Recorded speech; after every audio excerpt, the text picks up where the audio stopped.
블록체인 쉽게 알기 쫄지마 블록체인! 아 이게 안 맞죠 잘. 이게 좀 해요. 네네네네. 네, 안녕하십니까. 토큰 이코노미 아키텍처 경영 박사 이효입니다. 네, 안녕하세요. 디지털 마케팅 정보 공준입니다. 네, 오랜만에. 네, 쫄불도 제가 제주도 내려갔다 오고 뭐 박사님 또 그러니까요. 부산도 다녀오시느라고 예. 저희가 좀 못 좀 뵀었는데요. 쉬었죠. 네. 예. 아, 뭐 이번 주에도 하여튼 뭐 특수 이슈들이 많이 있어서 예, 이슈 예. 관련된 내용들을 좀 설명을 드리려고 합니다. 네. 네. 지난주에 네. 데이빗이 네. 데이가 상장을 했죠. 네네네. 데이빗의 토큰. 네. 국내에서 어쨌거나 이 블록체인 사업을 굉장히 적극적으로 하고 있는 체인 파트너스. 네, 표철민 대표가 거의 네. 1년 가까이 준비했다고 하죠. 1년 이상 네네네. 준비한 그 거래소. 네, 거래소 중에 이제 기술적인 부분이나 이런 것들을 여러 가지 것들을 최대한 팔로우해서 팔로우하고 그다음에 투명성을 되게 높여서 네네 좋은 방식으로 준비해서 한 2번 정도 그 어떻게 보면 딜레이를 시켰죠. 서비스 런칭도 연기를 하면서 네. 데이빗을 한 2, 3주 전에 이제 오픈을 했고 네. 오픈을 하면서 말씀하신 것처럼 데이빗에서 사용되는 데이라는 토큰을 네, 토큰이 네. 이제 함께 어떻게 보면 런칭이 된 거죠. 네, 네, 네. 지금 이제 일주일 정도 지났는데 네. 사실 초반에 데이가 이렇게 안정적으로 가는 느낌이 예, 있었어요. 예, 제가 가격 좀 지금 볼게요. 네네네. 지금 안정, 얼마인가요? 안정적으로 가다가 네. 한 0.3불 정도의 상장 레벨로 제가 기억을 하고 있는데요.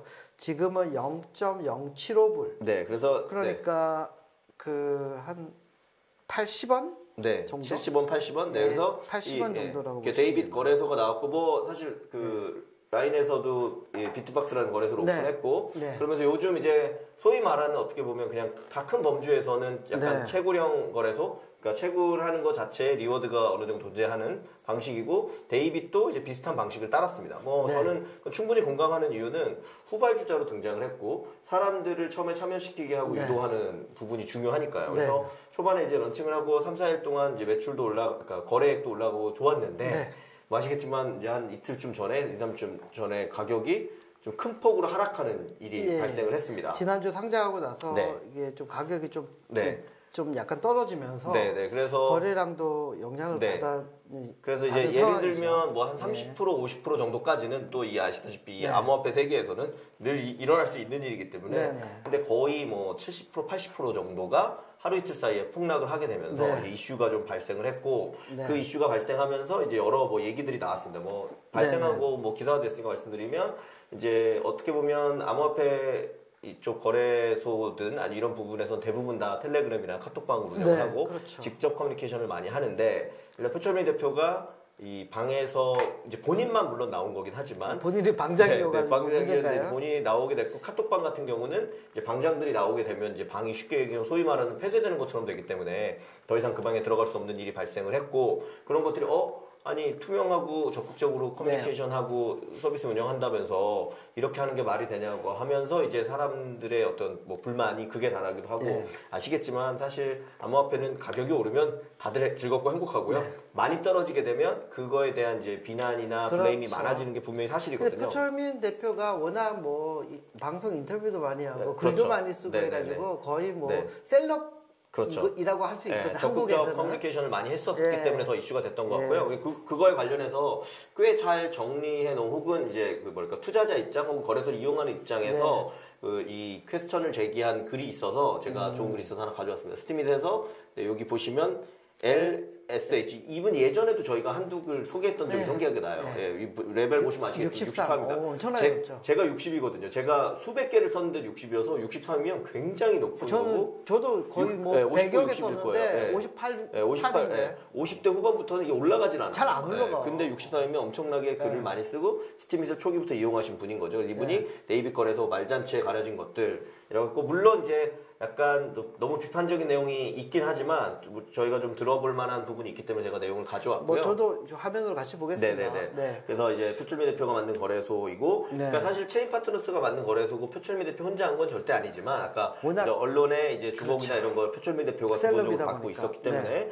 그리고 이제 뭐 채굴형 거래소라고 부르고 뭐 이런 부분에 대해서 얘기를 하고 있습니다. 근데 채굴형 거래소는 뭐 이렇게까지 얘기합니다. 이분은 암호화폐 시장에 어떤 도움도 되지 않습니다. 왜냐 의미 없는 자전 거래를 유발한다. 그 다음에 거래소의 수익이 거래 수수료가 아니라 자신이 발행한 토큰 가격에서 나옵니다. 따라서 훌륭한 프로젝트를 선발해서 안전하게 거래하도록 돕는 거래소의 근본 목적과 상충되는 결정을 내리는 유혹을 받는다. 최고령 거래소의 문제점에 대해서 뭐 이분이 또 쓴 예전 글도 있기 때문에 보시면 좋을 것 같고요. 이런 부분들이 있습니다. 그리고 요거에 대해서 이제 그 데이빗 거래소가 처음에 오픈할 때 여기 지금 안 보이고 있는데 그 표철민 대표가 직접 출연해서 우리 유튜브. 거래소가 어떤 방향성을 꿈꾸고 있는지 우리는 골리앗과 싸우는 데이빗이다. 네네네 이런 부분들을 쭉 써놨습니다. 그래서 그 내용들이 있었고 그 다음에 이제 이슈가 나오는 거는 이런 부분들을 이제 이슈 얘기를 하더라고요. 질문 답변에 데이는 어디 쓸 수 있나요?의 FAQ에 실제 있는 내용인데 쓸 수 있는 뭐 거래 수수료에 사용할 수 있고 하루에 한 번씩 거래한 사람이 데이 보유하고 있는 BTC 이어들을 지급하고 보유량에 따라서 상장된 토큰의 에어드롭 등에 사용할 수 있습니다. 그런데 그 아랫줄에 데이의 사용처는 거래소의 정책에 따라 추가 변경될 수 있습니다. 물론 이 말을 써놓을 수는 있지만 이렇게 써놓게 되면 이제 이 데이라는 토큰을 받는 사람 입장에서는 우리가 사용할 수 있는 사용처 이런 것들을 그 거래소에서 맘대로 바꾸는 거 아니야? 이런 거에 대한 이제 이슈 제기가 있는 거죠. 그래서 근데 뭐 저기 약간은 뭐 편들자면 네네네. 그러니까 시장 상황에 따라 가지고 정책은 바꿀 수 있거든요. 네네네. 근데 저 문구를 안 써놓으면 사실 그렇죠. 변경하면은 너무 부담이 더 큰 법적인 부담을 맞습니다. 질 수 있기 네네네네. 때문에 그런 부분에 그렇죠. 뭐 양해는 좀 저도 저도 여기서 이제 이분이 이제 강하게 얘기하는 말도 안 되는 소리죠. 데이빗 아니 사실 거래소에 이호수도 보면 뭐 이거는 뭐 문제 아닌데 책임은 너네가 지르라고 text에 써져 있잖아요. 맞습니다. 그러니까 이제 제가 계속 말씀드린 이게 맞다 틀리다의 문제가 아니라 아까 데이 토큰을 소유하거나 가지고 있어서 그 상승을 바라는 사람 입장에서는 이런 얘기들이 나올 수 있다. 그래서 불안한 이렇게 하는 건 되게 어처구니 없는 일이다라고까지 표현을 해놨고.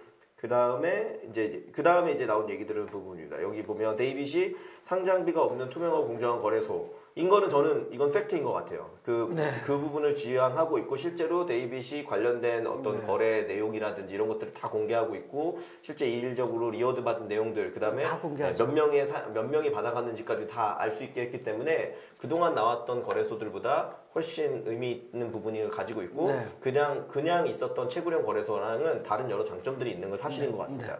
그런 부분에서 가지고 있는데 이제 이쪽에서 이제 하는 거는 이제 지퍼라든지 몇 개 국내에서 이제 나름대로 의미를 가지고 있는 코인들을 추가로 상장하도록 되어 있습니다. 그래서 여기 보시면 이제 데이빗에서 상장하는 게 뭐 AMO나 인슈어리움이나 직토가 한 지퍼, 그다음 피불 이런 것들을 이제 상장하고 있는데 이 이슈로 제기한 거는 이제 그런 걸 제기하는 그 체인 파트너스가 여러 가지 사업을 하고 있으니까 많이 하고 있습니다. 그래서 토크노미아를 통해서 토큰 어떻게 보면 그 모델링하거나 토큰을 만들고 설계하는 부분들에 대해서 사업을 하고 있는데 근데 그 사업 내용 중에 보면은 이제 서비스했던 회사 중에 인슈어리움도 있고 AMO도 있고 지퍼도 들어있고 컨설팅하는 회사들이 들어있다. 이제 그렇다라고 하면 자기네들이 상장하겠다고 공헌한 4개 프로젝트 중 3개가 사실상 자신네들이 개발단부터 깊숙이 관여했던 것들입니다. 이런 부분들에 대해서 이게 꼭 과연 투명하고 공정하냐? 그렇죠. 그러니까 상장에 있어서의 공정함. 그러니까 공정성은 두 가지가 있는 것 같아요. 실제로 상장되는 거에 있어서 어떤 뭐 뒷돈을 받는다거나 이런 것들이 없어야 되고 투명하게 이루어져야 되는 공정성이 있는 거고 또 하나는 상장하는 코인 자체가 실제 미래 가치가 있는 이거는 주관적일 수밖에 없다는 건 맞죠. 다만 본인들이 관여한 거를 먼저 상장하거나 그런 것들을 대표주자인 것처럼 얘기하는 거는 좀 이슈가 있다. 그러면서 이제 여기서부터는 약간 이제 개인적 인신공격이라기보다 뭐 그런 그러니까 표철민 대표의 개인적인 성향이나 이런 부분들에 대해서도 얘기를 합니다. 그동안 어쨌거나 자세한 내용들을 썼었고 그런 부분에 있어서 직접적 커뮤니케이션을 매우 중시한 분이었는데 이번에는 그렇지 않다라고 되는 거는 좀 이슈가 있다. 표철민 씨가 간곡히 부탁드립니다. 인신공격 좀 그만해달라. 링크를 눌러서 보여드리면 여기 사실 이걸 전 꼭 읽어보시길 바라는데 저도 읽어봤습니다. 표철민 대표가 또 아까 얘기한 것처럼 거래소를 만들고 실제 진정성 있게 발전시키려고 하는 입장에서는 어떤 또 애환이 있는지가 잘 써 있어요. 그다음 그게 어떤 의미가 있는지에 대한 부분들이 이슈가 있고 실제로 회사를 찾아오겠다는 분들도 있다. 근데 많이 찾아왔다고 하더라고요. 근데 사실 찾아간다고 해결될 일은 아니잖아요. 그래서 이 글의 결론은 저희가 결국 더 좋은 서비스, 더 좋은 프로덕트를 만들어내겠다. 그리고 거래소를 더 발전시킬 거니까 그 부분을 믿고 이해해달라라는 내용들로 돼 있습니다. 그래서 저는 그 진정성 부분은 분명히 뭐 맞는 것 같아요. 다만 이런 부분이 있는 거죠. 서비스가 장기적으로 잘 되느냐의 부분과 그 중에서 한 명이 개인적인 투자를 가지고 투자의 손실을 보고 이익을 보느냐는 완전히 일치되지 않는 경우들이 많습니다. 그렇죠. 그러니까 개인은 나는 수익을 냈으면 행복한 거고 나는 손해가 났으면 데이빗이 성공하든 데이빗 거래소 성공하든 실패하든 건 상관없이 되게 우울한 거거든요. 그러니까 그런 부분들을 어떻게 일치시킬 거냐에 대한 것들은 되게 큰 숙제로 남아있는 부분인 것 같습니다. 그래서 네. 그런 부분들 드릴 말씀은 많지만 네네네 그런 부분들이 이슈가 됐었다. 그래서 네. 이제 그 글을 쓰신 분의 결론은 어쨌거나 최구령 거래소이고 본인들이 관련된 거를 올리는 거에 대해서는 뭐 탐탁치 않다라는 부분들을 얘기를 하고 있습니다. 그래서 이런 논란이 되는 거를 양쪽 측면에서 한번 볼 필요는 있고 제가 재밌었던 거는 의미 있었던 거는 맨 마지막에 이 글을 읽고 덧글이 스팀잇에 붙도록 돼 있잖아요. 네. 덧글의 첫 번째가 표철민 대표가 직접 올렸습니다. 읽으면서 받아들일 분이 많다고 생각한 포스팅이었으면 좋은 지적에 감사드립니다. 앞으로 계속 노력하겠습니다. 감사합니다. 저는 이 말에 여러 가지 의미가 들어있다고 생각합니다. 뭐 할 얘기는 많지만 그 부분에 있어서 결국 서비스로 증명하는 게 뭐 중요한 부분이라고 생각하고 거래소 그 데이 토큰 그러니까 저는 이거는 확실히 있는 것 같아요. 이 보통 거래소가 그래서 어떤 암호화폐를 발행해서 얘기할 때 대부분 얘기 한마디로 딱 얘기하는 게 뭐냐면 거래소가 토큰을 발행하는 행위는 독이 든 성배다.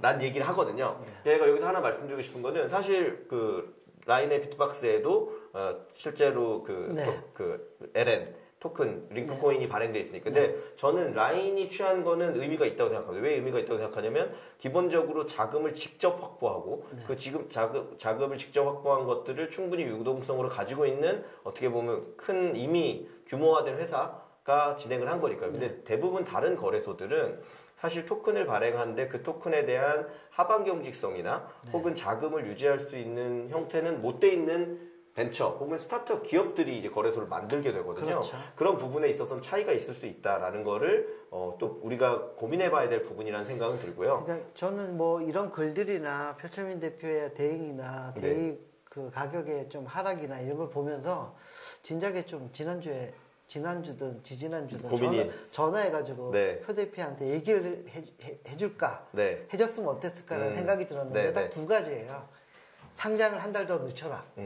그 다음에 가격 분명히 떨어질 거니까 떨어진 이후에 또 마음의 준비나 어떻게 대응할 건지를 미리 고민해가지고 대책을 만들어놔라.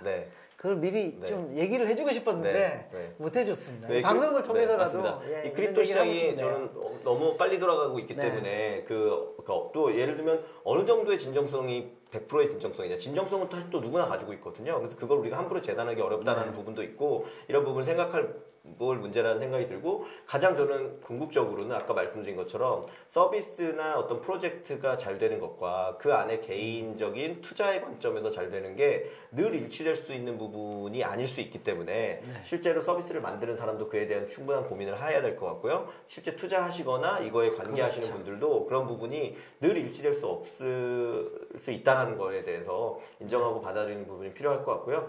이번 주에 어쨌거나 데이빗 거래소의 데이 토큰에 대한 논란이 있어서 한번 짚어보고 넘어가겠습니다. 네, 고맙습니다. 감사합니다.